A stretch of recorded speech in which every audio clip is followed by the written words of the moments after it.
Not that you guys need any extra motivation, but did you see the Sean Payton quote insinuating that Denver fans will have some extra rest for the Super Bowl? Nah, I ain't never seen it. Did they have 2 weeks to rest up for the Super Bowl? Basically, insinuating I ain't seen it. Does that matter to you guys at all? You can rest in Cancun, too, at the end of the day. So it is what it is. Slight misstep. By who? Really? Kayshawn. Just slight misstep. Why? It's not what they do. It's just the tiniest misstep. I don't think he said it arrogantly. It was just like, I got to answer you. No, just like, oh, you know, I'm really focused on. I really like just being 100% on message. Just a tiny. So if they it's lose, it's gonna be. No, it's just a tiny misstep.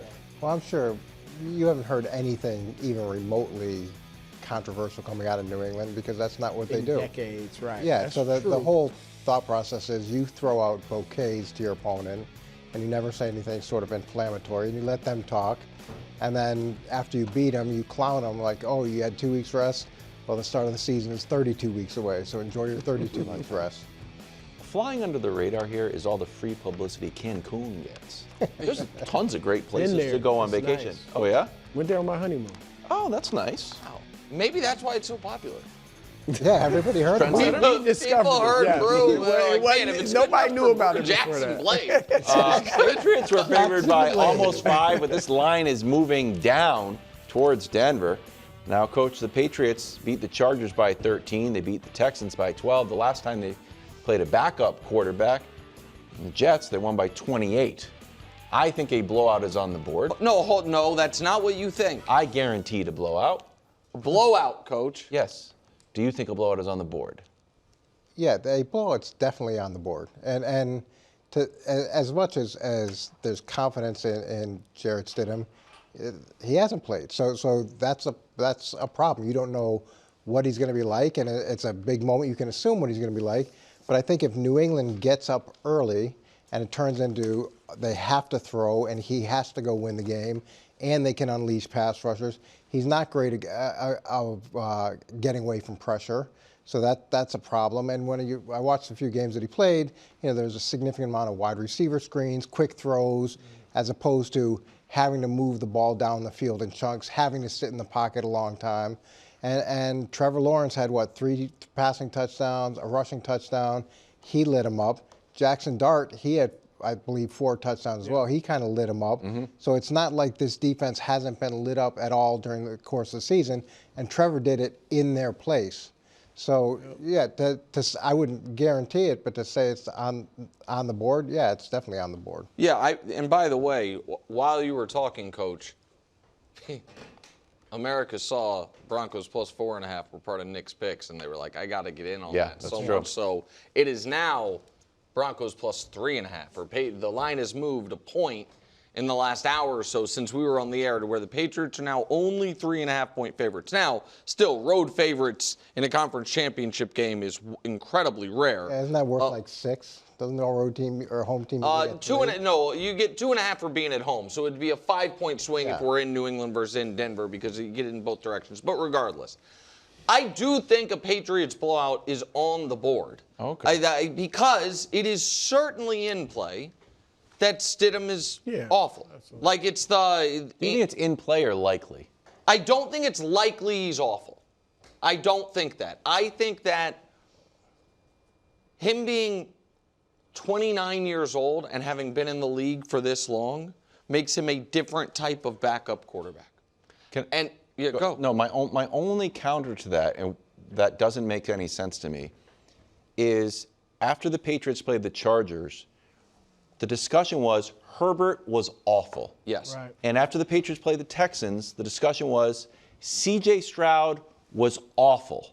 So now I think That's a good point. Stidham is going to be, and remember, a few atoms in my heart are rooting for him, is going to be awful. So I look at these as all very separate things. So Herbert, I felt, I'll try to be quick with it, went into that Patriot playoff game scarred from the last playoff game where he threw 4 picks. Mm-hmm.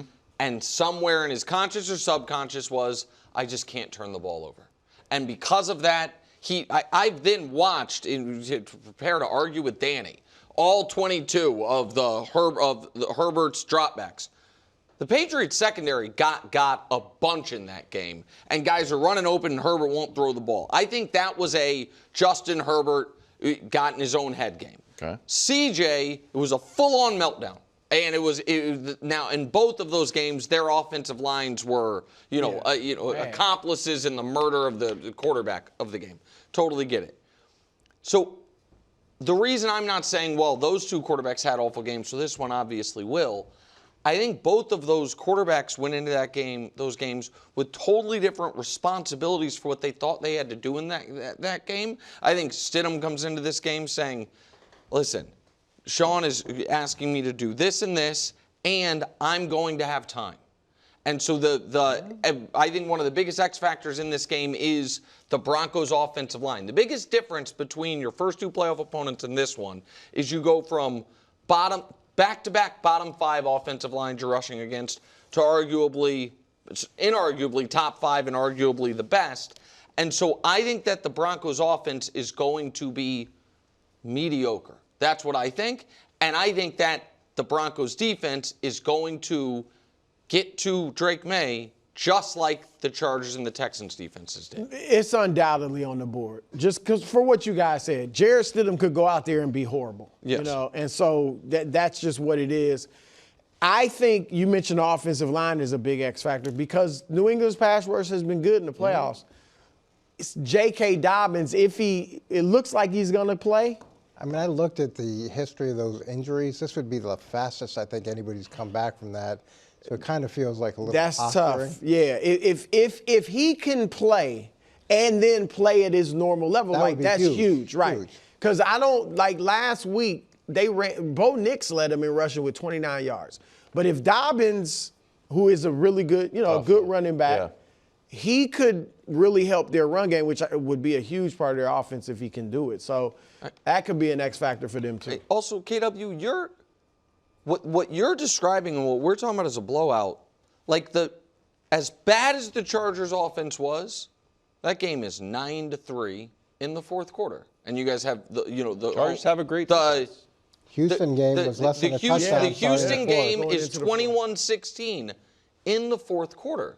And I don't think the Chargers defense is better than the Broncos defense, flatly. I don't. I think the Texans defense is better than the Broncos defense. I don't think the Chargers defense is. So as bad as those quarterback performances were, those games were in the balance in the fourth quarter.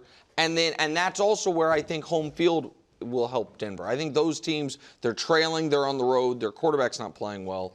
Here's the only thing is Kevin's been right all year. So odds are he's probably right again. You've literally been right about this all year. I'm not out on much of a limb here. I just don't think Jarrett Stidham is going to play well. I think that some of the Broncos' offensive line, which maybe is like a PFF thing, but I also think it's a Bo Nix calling out protections. I think Bo Nix is pretty good, veteran.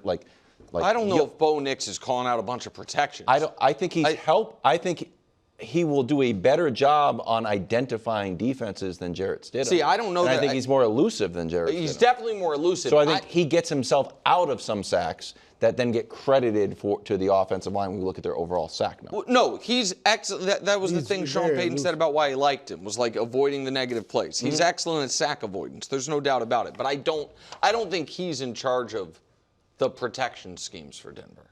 I just think Jarrett Stidham is going to get tricked. He could. Stafford in the driver's seat for MVP. The Rams secondary, however, excited to face Sam Darnold. Cameron Kitchens telling the LA Times. They like to test the secondary, Sam Darnold. They've got good receivers, and Darnold wants to throw the ball down the field and push it down the field. It's a lot of opportunities, and I love when I get to show people my receiver skills. Is there a chance that Sam Darnold, Brew, is the actual MVP of this game? I think that's slim. Now, I'm not going to say very slim, but I think it's slim. They don't win because of Sam Darnold. They win because of the defense, the team, the running game. And I know they don't have Zach Charbonnet, but I think, they'll be fine in the run game. I see Darnold playing between solid and good. I think maybe one turnover, And the run game with Kenneth Walker Jr. is solid. The defense does a great job. And Darnold threw for 270 yards against them in the win. So I think he can get some passes to his guy. He got great receivers, so they can make a few things happen. But I don't think it's likely that he's the MVP. It'd be a great story if he comes out there and just balls. That would be fun. But look at this graphic of Darnold. First 9 games, those are great numbers, right? Look at the last 9 games, and that includes the playoff game. Passer rating is way down, completion percentage, but touchdown, interceptions, yard, everything is dropped. I don't know what happened to him from in the first half to the second half of the season, but look at the record. It's actually better. Yeah. And so they don't win. All he has to do is go out there and not have a ton of turnovers and play a solid game, get the ball to his great receivers, and they should be able to win this game.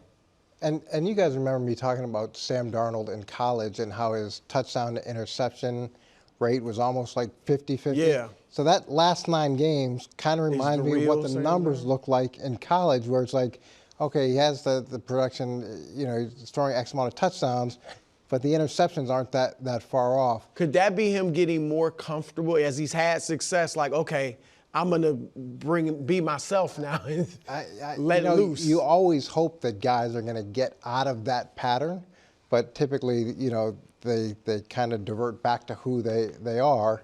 And I'm going to say the same thing I said before the first time they played the Rams, because I thought that first game was his opportunity to erase what happened last year at the end of the year. The last game of the season, the playoff game, where he had this unbelievable season, then the big moments came, and he folded. And then that first Rams game, that was that next moment where he had a chance. I think it was they could have the number 1 seed. There was a lot on the line at the time. Yeah, there was a lot on the line. The biggest game he had as a Seahawk. So now here we are, and I'm hoping for the same thing. This hero story is so close to having a happy ending, and he seems like a really good guy. So win or lose, I hope they don't lose because of him. I hope, should they lose, it's a collective effort, not a 4 interception, 1 fumble type game from him. Former Dolphins coach Mike McDaniel is meeting with the Bills decision makers for their head coaching job. One of those decision makers, Brew, Josh Allen. Diana Rossini writing, Buffalo is making sure their best player, team leader, and face of the franchise is part of the hiring process. Josh will have significant say, coach, on the next coach of the Buffalo Bills. Do you like Mike McDaniel in Buffalo, and what do you think about Josh sitting in on all these meetings? Who else just got an interview there? Phillip Rivers. It's in Florida, right?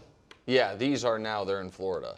So they're not having interviews in Buffalo. Okay, so you fly down to Florida. I get it. It snows in Buffalo. So you're going down to Florida, and now you're interviewing Phillip Rivers, which Phillip maybe will be an awesome head coach someday, but he was just playing like a few weeks ago, and he's coached high school. So now the guy... Just so everybody knows, it has happened. Someone goes straight from being a player to a head coach the very next year. It's Norm Van Brocklin. Okay, well...